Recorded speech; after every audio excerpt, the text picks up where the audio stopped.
नमस्कार। ये महाभारत कथा पूरी तरह से वेद व्यास महाभारत के ऊपर आधारित है। यदि आप इसका निरंतर श्रवण करते रहना चाहते हैं तो इस चैनल को सब्सक्राइब जरूर कर लें और आगे आने वाले सभी पॉडकास्ट का नोटिफिकेशन के लिए बेल आइकन को भी जरूर से प्रेस कर दें। अब हम सुनेंगे पांडवों का परिवार सहित कुरुक्षेत्र में पहुंचकर धृतराष्ट्र आदि का दर्शन करना तथा संजय का ऋषियों से उनका परिचय देना।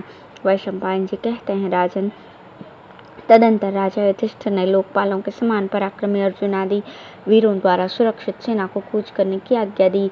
आज्ञा पाते ही सब लोग चल दिए। कुछ लोग सवारियों से जा रहे थे और कुछ लोग पैदल। कोई महान वेगशाली घोड़ों पर, कोई प्रज्वलित अग्नि के समान दमकते हुए स्वर्णमय रथों पर, कोई गजराजों पर और कोई ऊंटों पर सवार होकर यात्रा करते थे। नगर और प्रांत के रहने वाले मनुष्य भी धृतराष्ट्र का दर्शन करने के लिए नाना प्रकार की सवारियों से राजा युधिष्ठिर के पीछे पीछे गए। राजा के कथन अनुसार सेनापति कृपाचार्य भी सेना को साथ लेकर आश्रम की ओर चल दिए। कुरुराज युधिष्ठिर अनेकों ब्राह्मणों से घिरे हुए यात्रा कर रहे थे। उस समय अनेकों सूत, मागध और बंदीजन उनकी स्तुति करते चलते थे। उनके मस्तक पर श्वेत छत्र तना हुआ था तथा रथियों की बहुत बड़ी सेना उनके साथ चल रही थी। भयंकर कर्म करने वाले भीम पर्वताकार गजराजों की सेना के साथ जा रहे थे। उन गजराजों की पीठ पर अनेकों यंत्र और आयुध सुसज्जित किए गए थे। माद्रिक कुमार नकुल और सहदेव घोड़ों पर सवार थे। महातेजस्वी जितेंद्रिय अर्जुन सफेद घोड़ों से जुते हुए दिव्य रथ पर, जो सूर्य के समान दीप्यमान हो रहा था, सवार होकर राजा युधिष्ठिर का अनुसरण करते थे। द्रौपदी आदि स्त्रियां भी शिबिकाओं में बैठकर गरीबों को असंख्य धन बांटती हुई जा रही थी। रानीवास के अध्यक्ष सब ओर से उनकी रक्षा कर रहे थे।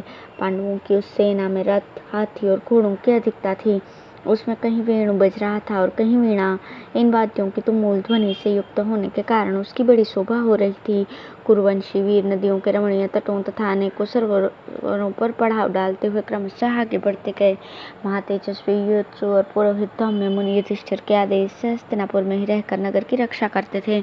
उधर राजा युधिष्ठिर क्रमशः चलते चलते परम पवित्र यमुना नदी को पार करके कुरुक्षेत्र में जा पहुंचे और वहां दूर से ही उन्होंने राजर्षि सत्ययुग तथा कुरुवंशी धृतराष्ट्र के आश्रम को देखा। इससे सब लोगों को बड़ी प्रसन्नता हुई।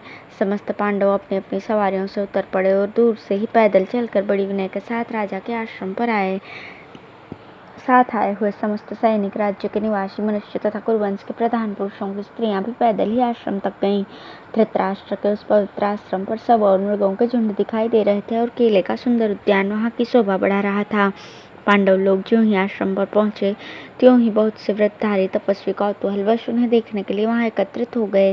राजा युधिष्ठिर ने आंखों में अश्रु भरकर इन तपस्वियों से पूछा, मुनिवरों, हमारे ज्येष्ठ पिता इस समय कहाँ गए हैं? उन्होंने उत्तर दिया, राजन, वे स्नान करने, फूल लाने तथा कलश में जल भरने के लिए यमुना के तट पर गए हैं। यह सुनकर उन्हीं के बताए हुए मार्ग से वे सब के सब पैदल ही यमुना तट की ओर चल दिए। कुछ दूर जाने पर उन्हें धृतराष्ट्र आदि सब लोग दूर से आते दिखाई दिए। फिर तो समस्त पांडव पिता के दर्शन की इच्छा से बड़ी तेजी के साथ चलने लगे। सहदेव तो बड़े वेग से दौड़कर कुंती के पास जा पहुंचे और माता के चरणों में पड़कर फूट फूट कर रोने लगे। अपने प्यारे पुत्र को देखकर कुंती के मुख पर भी आंसुओं की धारा बह चली और उन्होंने सहदेव को दोनों हाथों से उठाकर छाती से लगा लिया। तदंतर राजा युधिष्ठिर, भीम, अर्जुन और नकुल को देखकर वे बड़ी उतावली के साथ उनकी ओर चली। माता को आती देख पांडवों ने पृथ्वी पर माथा टेक कर उन्हें प्रणाम किया। तत्पश्चात अपने नेत्रों के आंसू पोंछकर उन्होंने गांधारी सहित राजा धृतराष्ट्र और माता कुंती के जल के भरे हुए कलश स्वयं ले लिए। उस समय रानीवास की स्त्रियों तथा नगर और प्रांत के रहने वाले अन्य लोगों ने धृतराष्ट्र का दर्शन किया और राजा युधिष्ठिर ने सब लोगों का नाम और गोत्र बतलाकर परिचय दिया। परिचय प्राप्त करके धृतराष्ट्र ने भी उन सबका सत्कार किया और उन सबसे घिरकर वे आनंद के आंसू बहाने लगे। उस समय उन्हें ऐसा जान पड़ा मानो मैं पहले की भांति ही हस्तिनापुर के राजमहल में बैठा हूँ। तदंतर द्रौपदी आदि बहुओं ने गांधारी और कुंती सहित राजा धृतराष्ट्र को प्रणाम किया और उन्होंने भी उनको आशीर्वाद दिया। इसके पश्चात वे सबके साथ सिद्धि और चारणों से सेवित अपने आश्रम पर आए। उस समय उनका आश्रम तारों से भरे हुए आकाश की भांति दर्शकों से भरा था। राजा धृतराष्ट्र जब युधिष्ठिर आदि पांचों भाइयों के साथ आश्रम में विराजमान हुए उस समय वहाँ अनेकों देशों से आए हुए महान भाग्यशाली तपस्वी पांडवों को देखने के लिए पधारे हुए थे। उन्होंने पूछा, यहाँ आए हुए लोगों में महाराज युधिष्ठिर कौन है?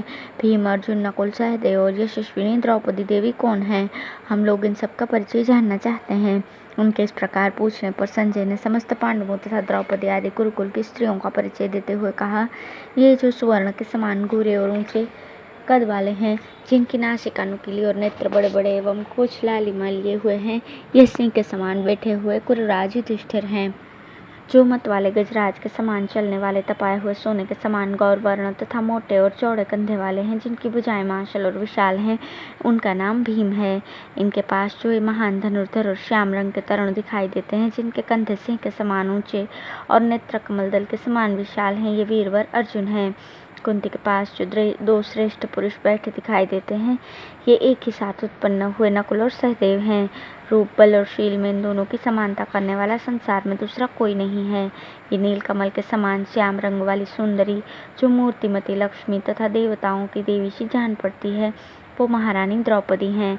इनके पास जो ये सुवर्ण से भी उत्तम कांति वाली देवी चंद्रमा की मूर्तिमती प्रभा से विराजमान हो रही है, ये अनुपम प्रभावशाली चक्रधारी भगवान श्री कृष्ण की बहन सुभद्रा हैं। उधर जो विशुद्ध सोने के रंग वाली सुंदरी देवी बैठी हैं, वे नागराज कन्या उल्लूपी हैं, जिनके शरीर का रंग नूतन मधु पुष्पों को शोभा को मात कर रहा है, वे राजकुमारी चित्रांगदा हैं। ये दोनों भी अर्जुन की ही पत्नियां हैं। यह जो इंदिवर के समान श्याम वर्ण वाली राज महिला विराजमान है, ये श्री कृष्ण के साथ टक्कर लेने का हौसला रखने वाले राज सेनापति की बहन और भीम की पत्नी है। साथ ही ये जो चंपा के समान गौर वर्ण वाली सुंदरी बैठी हुई है, ये मगधराज जरासंध की कन्या एवं माद्री कुमार सहदेव की भार्या है। इनके पास जो नील कमल के समान श्याम रंग वाली महिला है, वो माद्री के ज्येष्ठ पुत्र नकुल की पत्नी है। और ये जो तपाए हुए कुंदन के समान गोरे रंग वाली तरुणी गोद में बालक लिए बैठी है, ये राजा विराट की कन्या एवं अभिमन्यु की धर्मपत्नी उत्तरा हैं। इनके सिवा ये जितनी स्त्रियां सफेद चादर ओढ़े विधवा वेश में बैठी हुई हैं, जिनके सीमंत सिंदूर शून्य दिखाई देते हैं, ये सब दुर्योधन आदि 100 भाइयों की पत्नियां और इन बूढ़े महाराज की पुत्र वधुएं हैं। इनके पति और पुत्र रण में मारे जा चुके हैं।